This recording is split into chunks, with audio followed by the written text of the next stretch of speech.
Hello and welcome to the Raw podcast brought to you by the Sunderland Echo. We're back for another preview podcast, and today we're going to be looking ahead to Sunderland's championship match against Middlesbrough at the Stadium of Light on Saturday. So to preview the game, joining myself, Joe Nicholson, we are joined by Craig Johns from the Teesside Gazette. Craig, after a tricky start for Borough, they come into this game on the back of 3 league wins in a row. So what's the feeling at the club ahead of their trip to Wearside? I think naturally, as you see it, 3 wins in the league, 4 wins in all competitions. They're still in the Carabao Cup and doing well in that. So, this past kind of fortnight, starting with the Southampton win 2 weeks ago on Saturday, has really started to lift the atmosphere around the club, because a 7-game winless start to the season was not what anybody really had in mind. When you consider the kind of run they went on under Michael Carrick last season to make the playoffs. And, in some ways, we said at the time it was a bit of a missed opportunity for Middlesbrough then to not, cash in on that and go up. And I think particularly when you look at the summer transfer window and needing to sell Chuba Akpom, who scored 29 goals for them, and losing 6 loanees who combined in the summer went for over £40 million. They lost over £50 million worth of talent in the summer. And I think really when you think about Middlesbrough's kind of poor start to this season, it's that alone really that you consider, and the fact that they did lose so much talent last season, and it was such a missed opportunity to not go up via the playoffs last season for Borough. Mm-hmm.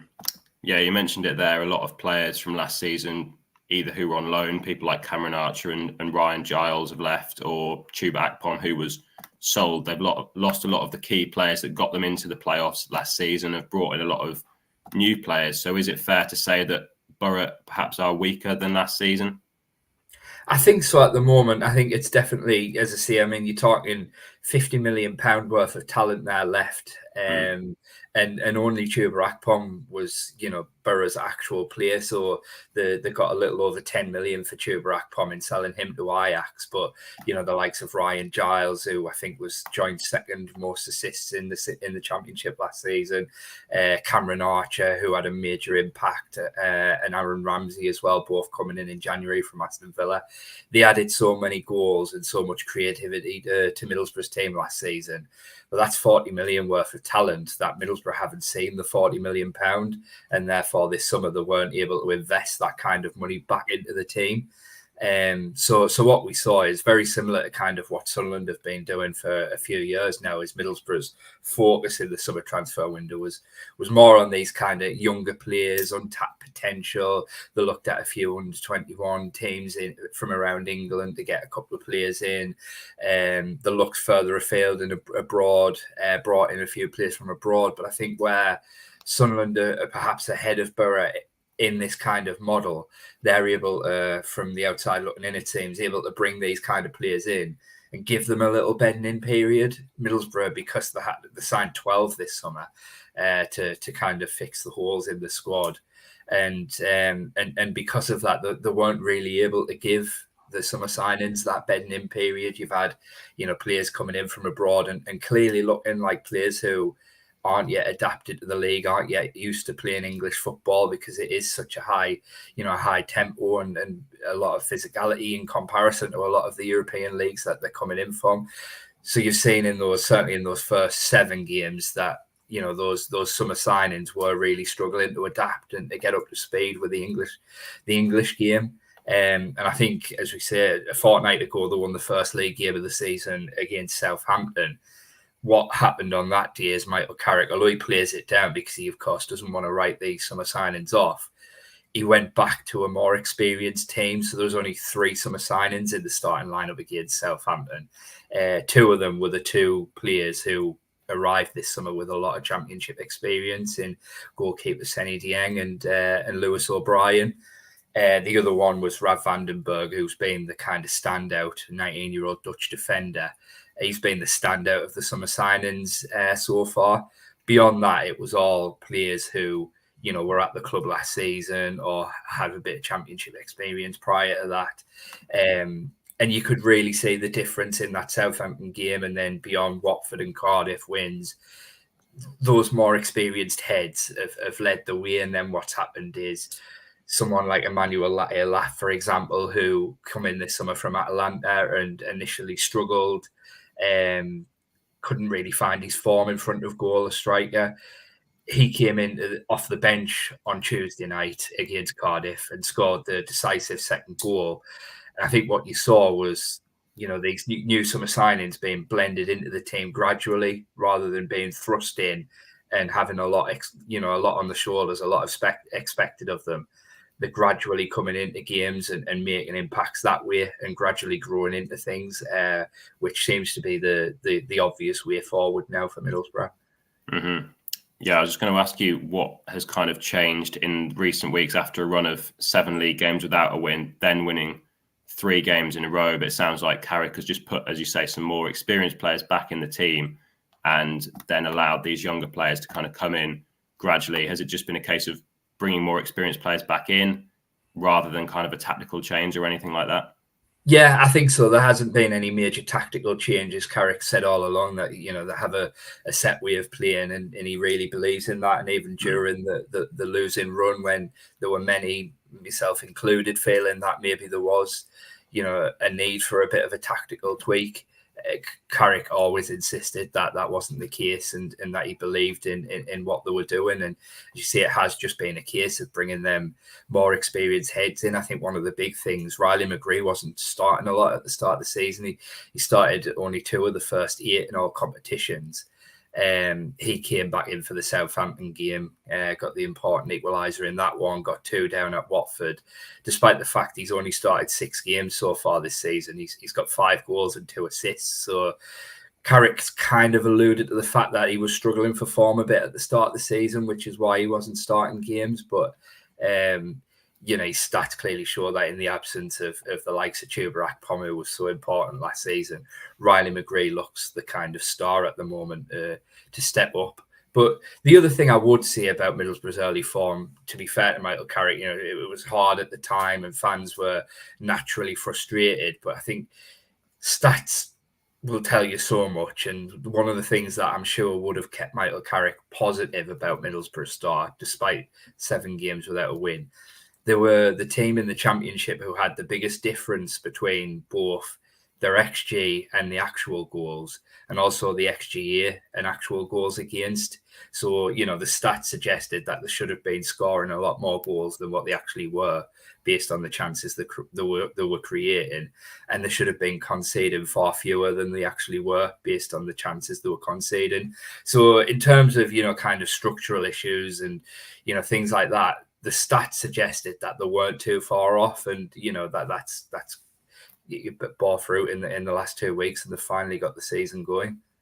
You mentioned Riley McGree there. He is the top scorer this season with 5 goals for Middlesbrough, and looks like he's now stepping up. Borough having to replace those goals last season of Archer and Akpom. But who would you say are the key players for Middlesbrough that will be important for the side against Sunderland on Saturday?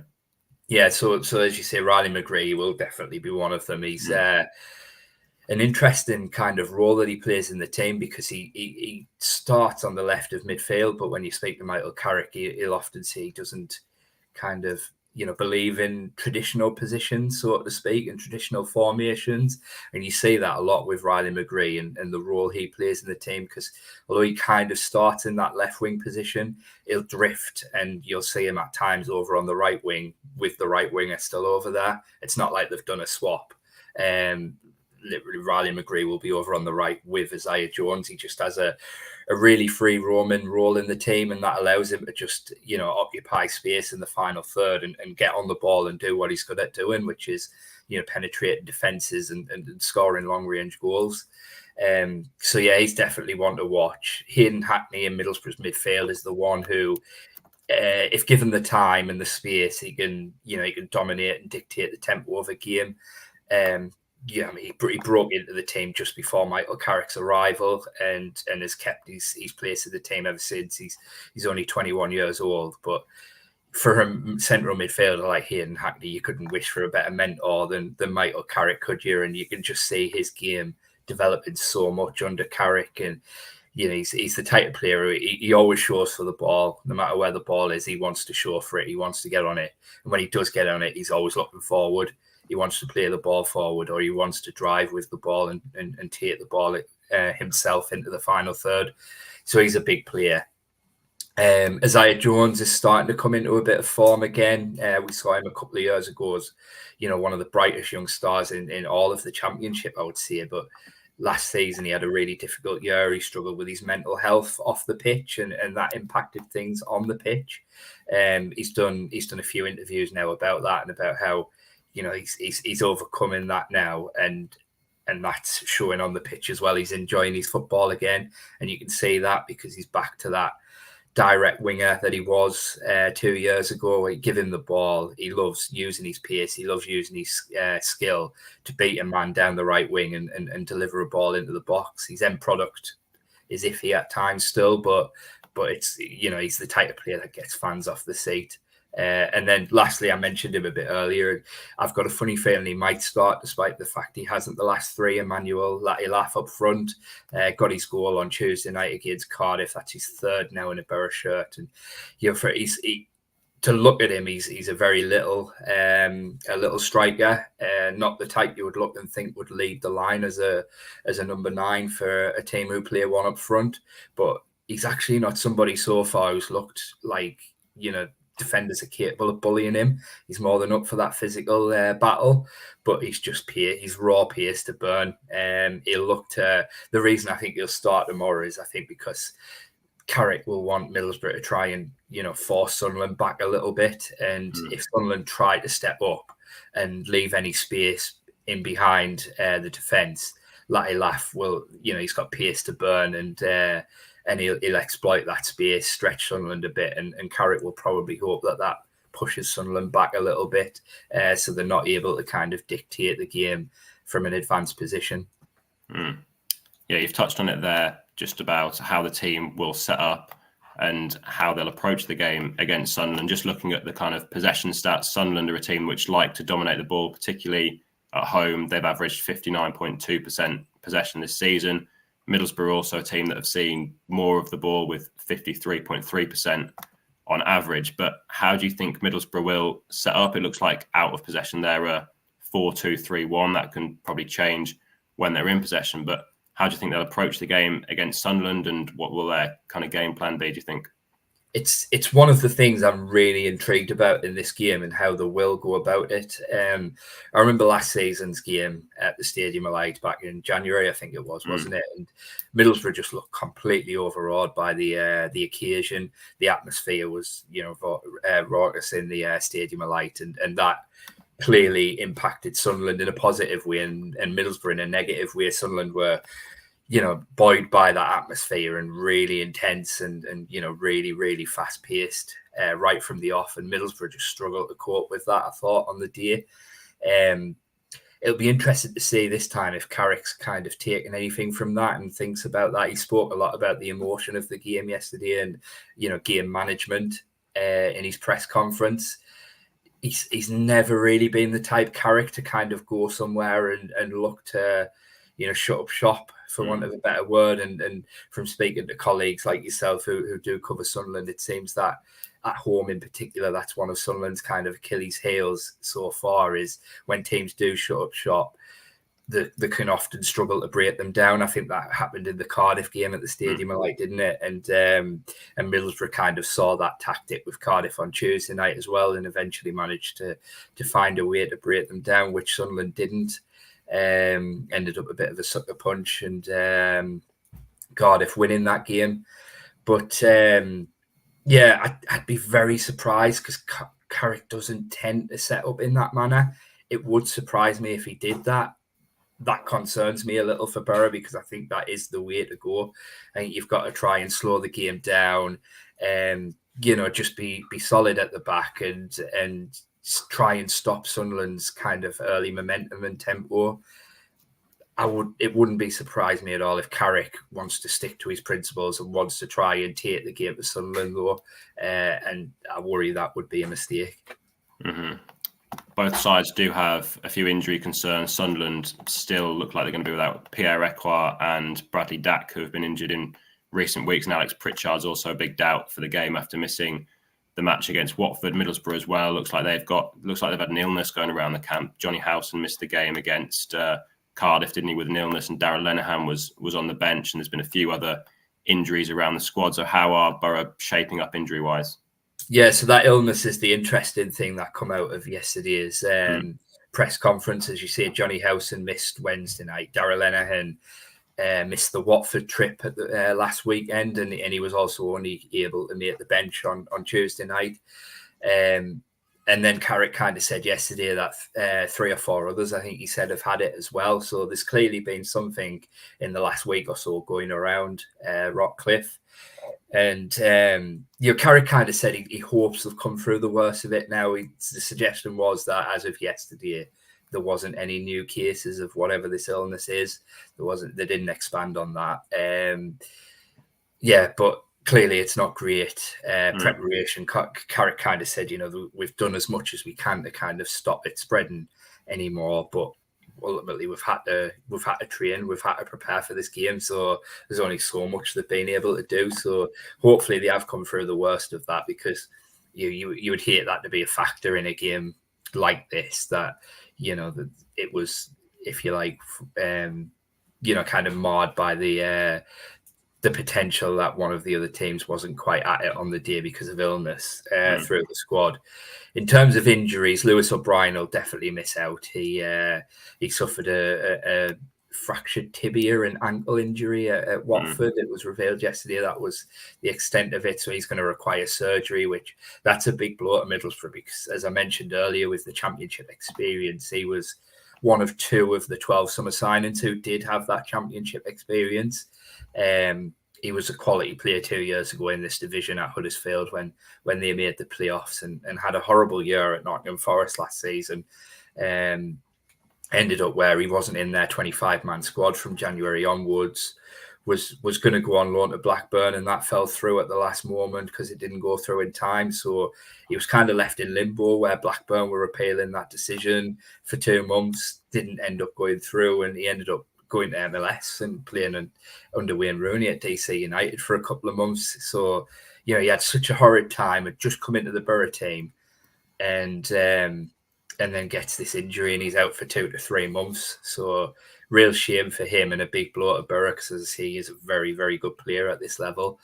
Rav van den Berg, who I mentioned as well, the kind of one of the standouts of the signings, he missed Tuesday night, and he's a doubt as well. But I'd be surprised, given that the likes of Tommy Smith are back fit now.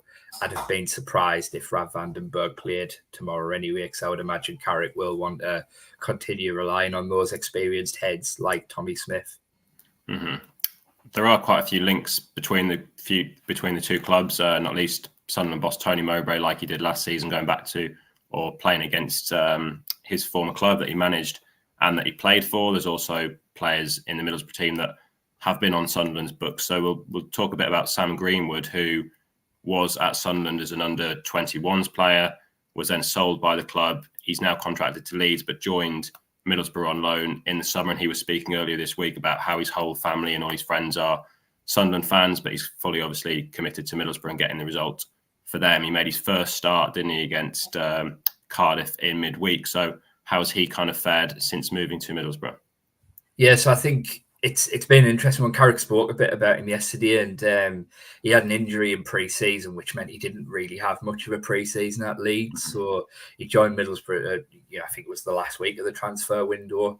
Obviously, season already started by then. He's had to do a bit of kind of catching up in terms of fitness and match sharpness. So until Tuesday night, when he made his first start, we'd seen him make 4 sub appearances, but they were always quite late in games, and at times when the game was kind of going in a direction where there wasn't much happening anymore, and therefore he didn't really ever get a chance to show much of what he's about. So Tuesday night against Cardiff was the first, opportunity for that, really, with him starting the game. And, as we mentioned, Sunderland have seen Cardiff this season as well, and it shocked me, given the form they're in, just how little ambition they had in that game. That did obviously make it difficult for all of Borough's attacking players. There wasn't a lot of space to exploit. But what I would say about Greenwood is he looked confident on the ball. He looked like he's got technical ability, and certainly in a difficult first half where things just weren't quite clicking for Middlesbrough, Greenwood was the one where when he got the ball, he wanted to try something different. He wanted to try and make something happen. And Carrick particularly likes those type of players. That was, I mentioned Aaron Ramsey from Aston Villa last season. That was the type of player he was, and Michael Carrick really, really liked him. So, still a lot more to come from Sam Greenwood, but there were promising signs on Tuesday night that he could be a really useful player for Middlesbrough this season. Mm-hmm. The other one who was formerly at Sunderland is Josh Coburn, who's started the last few games up front. Again, didn't make a senior appearance for Sunderland, moved to Middlesbrough as a younger player, and now he seems to have broken into the first team. You mentioned earlier that you thought maybe Emmanuel Latte-Laff would come into the side. So would that mean he kind of replaces Coburn? And how has Coburn kind of fared in the last few weeks? Yeah, I would expect that to be the case, purely for the reasons I mentioned earlier in terms of Latte-Laff's pace and stretching Sunderland a bit, but it would be incredibly harsh on Josh Coburn. 20-year-old, he was on loan last season at Bristol Rovers, and he's come back to Borough this summer. And you can see that physically he's developed so much. So he come in for the last 3-4 games, I think it is now, with Latte-Laff struggling, and he's only got the one goal, but in general, his overall game has been so important to how Borough have gone about things. He's a big, strong lad, and he's done really well with his kind of back to goal. Borough putting the ball into his feet, and he's won headers or brought the ball down and laid it off, and really linked up Borough's play in that way, and that's kind of allowed the likes of Isaiah Jones and Riley McGree, who we've mentioned, to kind of get on the ball more in those dangerous areas and do what they do best, which is something Borough were lacking in the earlier weeks of the season. So it would, I must admit, be incredibly harsh if Coburn did drop out, because he has done really well. And I remember it was Neil Warnock back in 2021 that gave him his kind of first appearance. He came from nowhere, Josh. He'd barely been playing even for the under 23s as it was at that time. He was an under 18 player, and Neil Warnock saw something in him and put him in. And I remember Neil Warnock saying at that time that for a boy his age, in terms of the strikers at the club at that time, you had like Britta Sombolonga, Ashley Fletcher, Chuba Akpom was there at that time. So some decent kind of strikers who'd been around the block. Warnock said Coburn had the best movement for a striker at the club, and it's something we've seen in throughout his Middlesbrough career. He's had some great moments like that winner against Tottenham in the FA Cup. He's very good. He doesn't necessarily look like he has bags of pace, but his goal against Watford showed that he's capable of kind of running in behind a defence and running through on goal and finishing well. He's a very good instinctive finisher, but his movement's so good. He's good in the air, so he'll be in the penalty area and he'll find the pocket of space, or he'll find the right area to be in to make sure he's in the right area to score a goal. So it would be harsh on Josh Coburn to drop him. I just think for this game, Latte-Laff's kind of explosive pace might be what troubles Sunderland the most. Mm-hmm. There are a few others as well that have played for the opposite club. Paddy McNair, formerly of Sunderland, Patrick Roberts now at Sunderland, had a loan spell at Middlesbrough, so there's quite a few links between the two clubs. But just finally, Craig, before we'll let you go, have you seen much of Sunderland this season? How do you think they will match up against Middlesbrough on Saturday? So admittedly, I haven't seen much. I did manage to watch a couple of games. Most recent one was the Sheffield Wednesday win. Mm-hmm.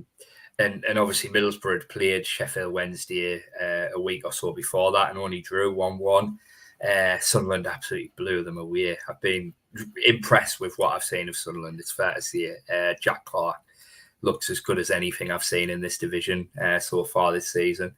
He looks a really, really good player, and part of the reason why I think Tommy Smith would play no matter what Rav Vandenberg's fitness was tomorrow. Tommy Smith Carrick will hope his experience will kind of be able to do a bit of a job on Jack Clarke, because Middlesbrough have to try and keep him quiet. But then Sunderland have got other threats as well. Patrick Roberts, who you mentioned there. Lucas Engels had a really difficult time at Middlesbrough, but he had a big night on Tuesday night where he kind of, overcame early confidence issues and provided the assist. The left back, but he's a left back, but he's it's fair to say his qualities are more in the attacking sense, and he was hooked at half time in Middlesbrough's draw, Chef Wednesday, and he had a torrid 45 minutes where their wing back just beat him every time. So that's an interesting kind of battle, presuming Lucas Engel is the one to play left back for Borough tomorrow. I presume he'd be up against either Patrick Roberts or Abdullah Bar. I think played on the right wing the other night, didn't he? And Bar, both players kind of capable of beating a man. And so Engel's going to have to be on his game.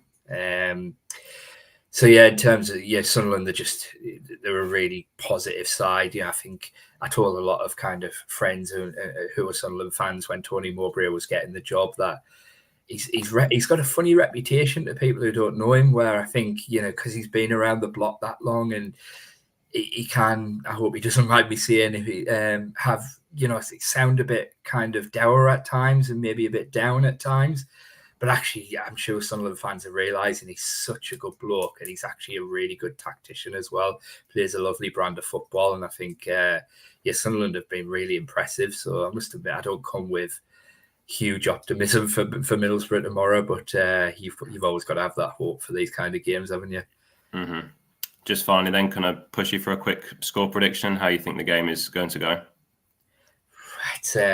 It could go one or two ways. I think Sunderland could, a lot like last season, kind of use the atmosphere and absolutely blow Middlesbrough away. I struggle to see Middlesbrough winning the game unless they do shut up shop and kind of sneak a goal from somewhere. I think for Middlesbrough, a good bet would be hoping it's a bit of a cagey game and they come away with like a 1-1 or a 2-2 draw, something like that. Mm-hmm. So I'll go 1-1. Mm-hmm. As we alluded to earlier, I think Middlesbrough aren't as strong as last season when they did reach the playoffs, and I think Sunderland have got that attacking firepower. So for me, I predict that Sunderland might just edge it with a 2-1 win, but we'll see how the game goes on Saturday. But Craig, thanks a lot for joining us on the latest episode of the Raw podcast. And if you like what we do here at the Raw podcast, you can subscribe on YouTube or wherever you listen to your podcasts and leave a review. And for all the latest SAFC news, you can head over to the SAFC section of the Sunderland Echo website. You can find the thoughts of head coach Tony Mowbray, and we'll have more build-up ahead of Saturday's game. And then we'll also have live updates from the Stadium of Light as Sunderland take on Middlesbrough on Saturday. Remember it as well, it's the early kickoff at 12:30, and we'll also have post-match reaction and analysis. So once again, thanks a lot for listening to the Raw podcast.